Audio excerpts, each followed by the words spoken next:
So many companies are just handing their offices back to their landlords. In fact, Dropbox is so desperate in trying to decrease their headquarters that they're willing to pay millions to do it.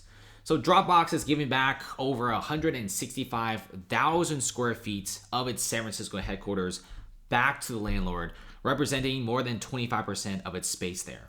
Now, Uber has been trying to sublease out their massive 500,000 square feet office for years at this point, and finally they found a customer, which is OpenAI. Now, the office vacancies in the city are the highest level since at least 2007, and if you look at the pandemic in 2020, office vacancies were very high.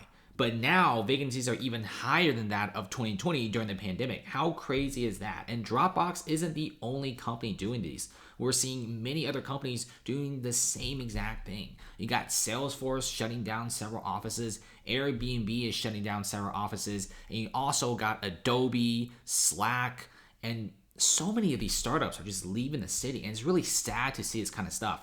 Now, in a filing, Dropbox said it agreed to surrender massive amounts of property and square footage back to the landlord and pay a $79 million fee in termination. So that's big, right? Dropbox will offload the space over time through the first quarter of 2025.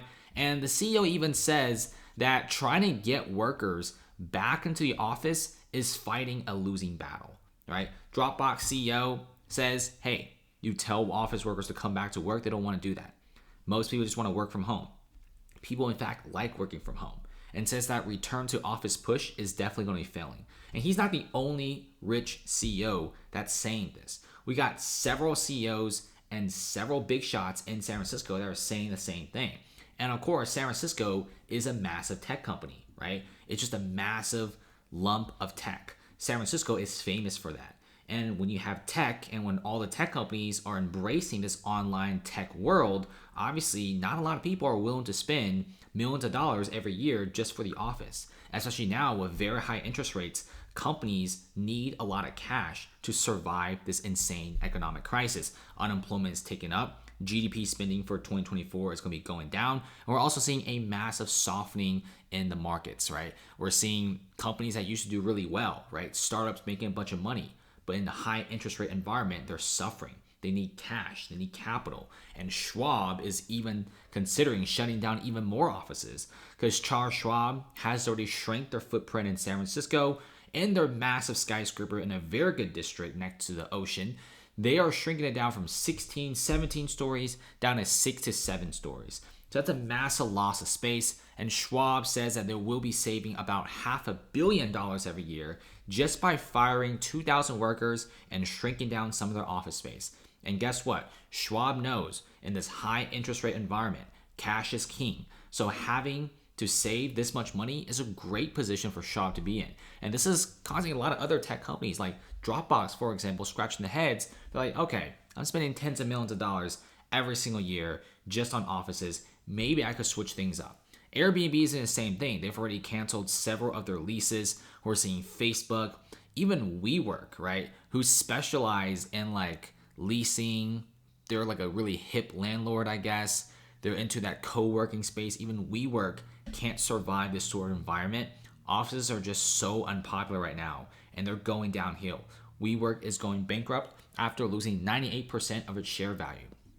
So Dropbox is the latest company to give up some massive amounts of space. And people are pretty much saying that remote work, guys, is here to stay. If you look at some of the data, global demand for remote work is still rising. And if you look at this, 88% of global workers want a work from home anywhere policy, a 10% increase between April and June. And it seems like more than half of people prefer a remote role and 13% increase in demand during the same time. Seems like a lot of workers just want to work remote and companies are cool with that, right? Dropbox is cool with people working online. They don't have to have such a big office presence. One of the biggest expenses for any company, especially the startup industry, is having a place to call home for a company, like an HQ. But now we're seeing many of these startups, these young companies, these billion-dollar unicorns literally just operating out of some dude's house in the suburbs. You don't have to move to San Francisco anymore. You don't have to go to a big city. You could just meet with VCs, meet with investors on Zoom online. People are signing deals online, multi-million dollar deals.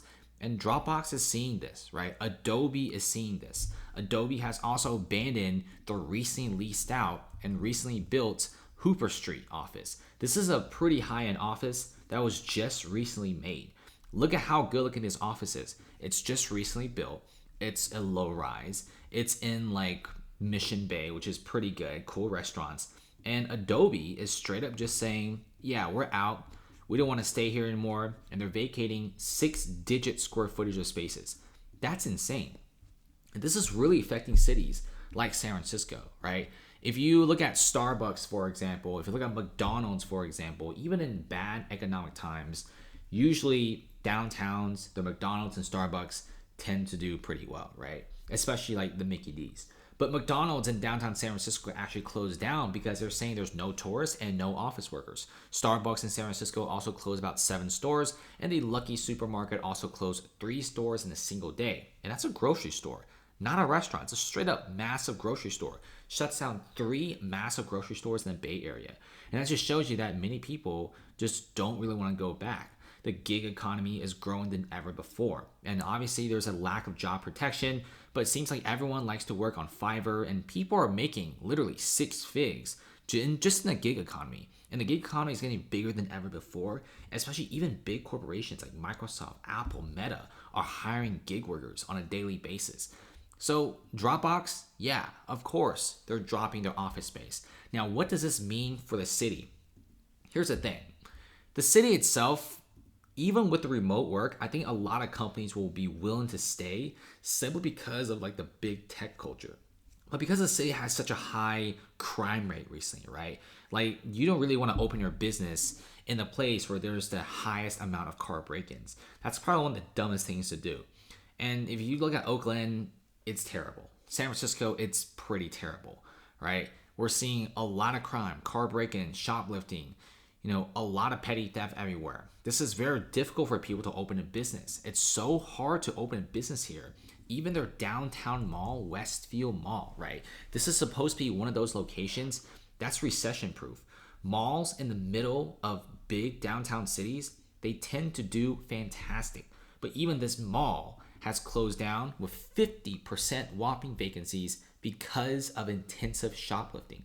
And this is causing the city to lose out on a lot of talent. And I know LA is bad, but LA's Westfield Mall only has a vacancy of 5 to 7%. How is San Francisco's 50%? It's because the crime rate is just through the roof.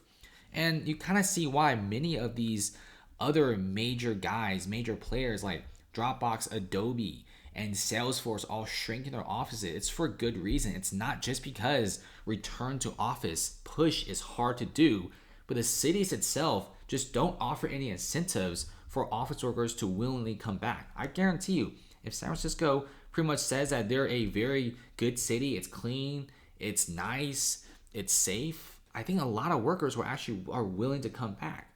But now you're seeing San Francisco's office talent being snatched away to other cities in the US, especially Florida and Texas and Nevada.